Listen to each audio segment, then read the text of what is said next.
Olá pessoal, tudo bem? Thiago Tosse por aqui, professor na área de finanças, também investidor, e hoje a gente vai falar qual é o número de ações que a gente precisa ter na carteira para a gente poder reduzir o nosso risco. Então vamos lá.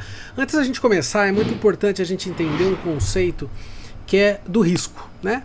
O risco ele pode ser interpretado de duas formas, pessoal. A gente vai tratar aqui nesse vídeo dois tipos de risco. Um risco que a gente chama de sistêmico ou sistemático, e um risco que a gente chama de não sistêmico, não sistemático ou risco diversificável. Então, eu tenho risco sistêmico e eu tenho risco não sistêmico. É muito fácil, olha só.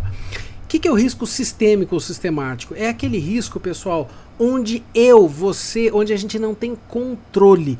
Por exemplo, uma pandemia. Dá uma pandemia no mundo, você tem controle? Os mercados chacoalham, você não pode fazer nada. Uma definição política, uma mudança de governo, uma mudança de legislação, guerras, né? Cenário econômico, por exemplo, sei lá, um banco central decide ficar aumentando taxa de juros ou baixando taxa de juros. Ou seja, são coisas que mudam o contexto e você não tem o que fazer. Isso a gente chama de risco sistêmico. Lembra, risco sistêmico você não pode fazer nada, você não tem controle nisso. Muito bom. O risco não sistêmico ou não sistemático é aquele risco também que a gente chama de risco diversificável, ou seja, o risco de mercado, pessoal. Então, você fala, pô, Thiago, o que você quer dizer com risco sistemático? É aquele risco, pessoal, por exemplo, de um setor específico. Se a gente falar do varejo, o varejo sofre muito de acordo com os ciclos econômicos, né? Um ciclo expansionista, o povo está comprando, o mercado está quente, aquecido. Pô, legal pro varejo. A coisa dá uma arrefecida, dá uma esfriada, ruim pro varejo. Setor aéreo, por exemplo, o preço do combustível subiu, aumentou o custo, ele repassa o preço da passagem, as pessoas viajam menos, afeta lá na ponta. Uma pandemia, por exemplo, afetou diretamente as aéreas. Também é um risco deste setor específico, né? Vamos falar do agro, por exemplo, setor agro. Você está investindo, por exemplo, numa empresa que faz biocombustível, álcool, etc, etanol, tal. Pessoal, problema climático é um risco, câmbio, porque tem muita exportação, também é um risco, quando fica desfavorável.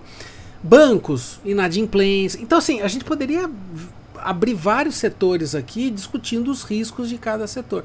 Esses são os riscos que a gente controla. Você fala, mas Thiago, eu não sou dono de banco, eu não sou dono da usina açucareira, eu não sou dono da companhia aérea. Ok, mas você pode escolher os ativos que você tem na tua carteira.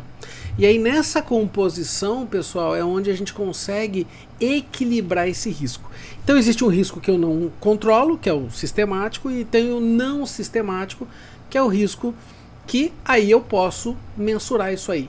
E aí, dá uma olhadinha na tela. É aqui que a gente entra, pessoal. Veja aqui, ó, vocês vão entender muito fácil esse gráfico. No eixo Y, aqui a gente tem o desvio padrão. O que é o desvio padrão? É a volatilidade. É a volatilidade. Então aqui, nesse eixo, fica a volatilidade. E aqui eu tenho o número de ações, tá? E o Markowitz, Harry Markowitz, que é o autor dessa teoria moderna do portfólio, o que ele fala? Ele fala o seguinte, pessoal, que aproximadamente 20% dessa volatilidade aqui, ela é de risco sistemático. Então tá vendo aqui, ó, essa linha aqui, ó, que é constante? O que significa isso? Que eu não controlo. Eu posso ter 0 ações, 1, 2, 3, 4, 5, 6, 7, 8, 9, 10. Eu posso ter quantas ações? Esse é o risco que é incontrolável. Se ele é incontrolável, pessoal, ele sempre vai estar. Ele sempre vai estar aí. Mas eu não estou preocupado com ele, pessoal. Eu estou preocupado com essa curva aqui de cima que vocês estão vendo, que eu vou pintar ela de amarelinho aqui, ó, no marca-texto, ó. Esta curva aqui, ó. Tá vendo que ela vai caindo, caindo, caindo, caindo, caindo. Aí ela chega num ponto onde ela se estabiliza e fica reta. Ou seja, ela acompanha isso aqui, ó. Tá? Ou seja, tem um ponto que não adianta mais nada. Chegou aqui. E aí ela mostra o risco não sistemático, que é aquele risco das empresas e dos setores. O que vai acontecendo com ele? Quando você tem um ativo, dois ativos, o teu risco sistemático continua igual, tá vendo aqui, ó? Mas o teu risco não sistemático está muito alto. E eu quero, qual que é o nosso objetivo? Já que eu não posso mexer no sistemático, que é o do mundo, do sistema, que eu mexa nos setores. E aí ele mostrou que à medida com que eu vou colocando mais ativos na minha carteira, olha como que a curva vai caindo. O meu risco não sistemático vai diminuindo. Logo, o risco da minha carteira total também vai diminuindo, tá? Mas qual que é esse ponto, pessoal? É mais ou menos aqui em 20 ações, tá? Então, limpando a tela, quando a gente chega mais ou menos aqui, ó, em 20 ações, mais ou menos esse ponto aqui, ó, é o ponto que já não tem mais o que fazer, né? Agora, obviamente, pessoal, isso aqui é uma média, né? Poxa, Thiago, e se eu tiver 18, 17, ok, 21, 22? A questão é o seguinte, o que a gente quer dizer com isso, voltando para cá? O que a gente quer dizer com isso? Que não adianta também você ter mais do que 20, porque você viu que mais do que 20 já não diminui mais o risco não sistemático, tá?